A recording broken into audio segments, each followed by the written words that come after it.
Mortal Kombat, one of the biggest fighting game or even video game series in general, is back, everyone. Mortal Kombat 1 is the newest game in the series, and story-wise, although it is technically another sort of reboot, it tells a weird mixed-up story that really isn't like what came before it. It's a continuation from where Mortal Kombat 11, and more specifically its DLC, left off. Liu Kang is now the demigod protector of Earthrealm, and Raiden is this fresh-faced farm boy. We also see characters like Bi-Han and Kuai Liang. They're still brothers, but now Kuai Liang is playing the role of Scorpion. The story mode is what I was immediately drawn into, and for the most part, I was not disappointed with the over-the-top goofiness and fan service all over the place. I won't get into too many spoilers, but the timeline stuff gets a little too kooky while still being really engaging, at least to me, a fan. They sprinkle in references aplenty to Deception and Deadly Alliance, that whole 3D era, and in the story there are fun things like Test Your Might minigames that kind of make an appearance here. I do worry that they might be going too far in a certain direction that there's no turning back from, though. Is this story even going to matter anymore? Well, yeah, I think so, because it's really just a goofy bunch of dudes playing with action figures in a sort of way. I bet they'll continue to make it fun and good. I'm a fan with what they do with Johnny Cage and Kenshi in this game. You get to see the new reason that Kenshi loses his sight, you get to see how Kuai Liang earns his scar this time, and you'll see how certain bad guy jobbers get a redemption arc, and how they make the 3D era characters matter more than they ever did. I was kind of hoping for some bigger changes, or for it to be set in the first Mortal Kombat with the Great Kung Lao and stuff, or something like that, based on the ending of that DLC in 11, so I can say that what I was hoping for didn't exactly come true, and I can't help but wonder what this game would have been if, like, COVID hadn't happened, and if Injustice 3 had been out first, like they were planning. The pre-release stuff that they put out, too, made me kind of anticipate more twists throughout the story. Kind of, I was looking at certain characters and being like, oh, they're going to do this, right? This is going to be the twist. And none of the stuff that I was really expecting came out. I was expecting more reveals of hidden character motivations and stuff, but what they put here was really pretty good. The story looks amazing, though, and the cinematography and fight choreography and all that shit is off the charts gorgeous. Who really needs a Mortal Kombat movie when these cutscenes exist? The backgrounds in this game are fucking sick looking, and the facial fidelity is just as amazing as it ever was. It probably looks better than ever before, at least on the next-gen hardware, not on the Switch. I do have to mention the elephant in the room here. I don't actually have a current generation console yet. I know, what the fuck, right?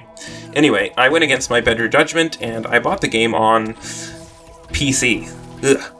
I'm one of the people who hates playing games on PC, to be honest. I have the opposite of good luck on PC. I'm not super anti-personal computer, I like having a computer, and, I know that a lot of people have great performance, but I never have luck in PC gaming, and I know that a lot of people are having troubles with the PC version of this game. I'm fortunate enough to have a desktop and a laptop to play this on, but the desktop right now won't even play the game. It crashes when I get anywhere where gameplay starts. On the laptop, after jiggling it around and installing drivers and doing a bunch of shit, I finally did get it running, but it hitches up and crashes a bunch. That's PC gaming, at least for me. I bought the stupid expensive version, and I had to buy a key from a shady website because, full disclosure, I am living in South Korea where this game is banned, so I couldn't actually buy it on Steam or anything. I had to go through a third party, but I did manage to get the game early and got the DLC and stuff. I don't know how I feel about that. I feel like maybe I should have just waited, but it's cool to have it, I guess. With that said, arcade mode is also pretty great. I like how they've simplified the towers. Mortal Kombat 11 got really crazy with its different events and stuff. I like how this one is kind of simplified. The fighting feels pretty familiar if you've been playing these NRS games. It has more of an emphasis on mid-air juggling combos this time, and I think it's faster and combos chain together pretty well. I was having fun just labbing stuff out, and I think it's a lot more, there's more room for playing around and experimenting than 11. The cameo system is the new thing here, where you get to bring a buddy into the fight with you. It's kind of like those events in 11, but a little more fleshed out. It's not as much as the tag combat that was in Mortal Kombat 9, but you do get to bring an extra character in with you to every fight. Cameos also get to do fatal blows. They can do their own fatalities, and they're tied to systems like breakers and stuff like that. So you'll be seeing the second character a lot. It's cool to see some classic characters along with some reimagined 3D era characters and stuff like that. I think it's going to take some time to get used to this system, but I'm looking forward to learning more stuff and seeing what the pros get to do. I've already seen some tournament footage, and this game is pretty hype, in my opinion. I guess it's my PC jank, but I don't really get the cool character intro dialogue so far. I'm going to try this out more, but I've seen a lot of people talk about the way that characters interact, and I haven't seen that for some reason. I don't know, I'm going to have to look into that.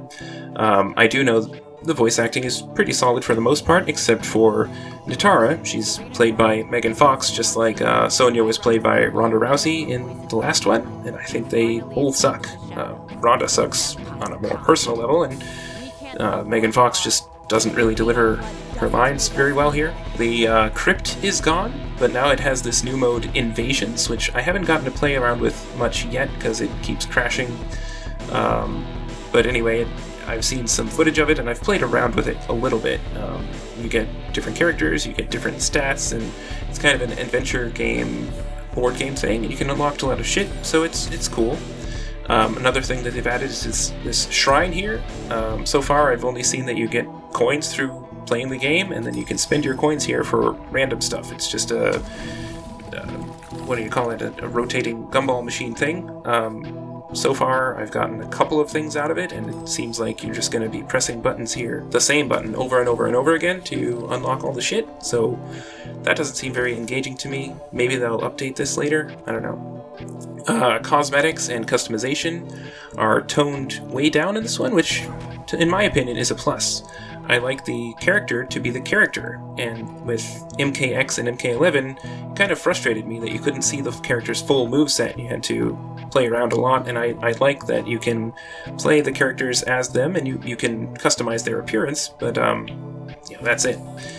There are no new characters in this game, which is kind of surprising, but they do reimagine a lot of the 3D era characters. They bring back one or two characters from the NRS era, but not too many. It's mostly classic characters from the early 2000s, and so this is the fourth NetherRealm game, though, and I was expecting gameplay a bit more to be changed up or differentiated. This is kind of like playing MK11 again, but with a few different systems.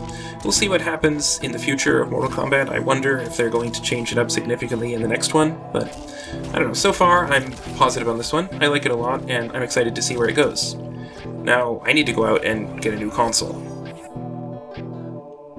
Oh yeah, over the credits there's this weird rap song that I think is pretty bad, but they have stuff like, I'm raiding the panty drawer, can I ask for more? Kenshi come down on my Moloch ball? And it's pretty bad, but you should take a listen to it, it's fun.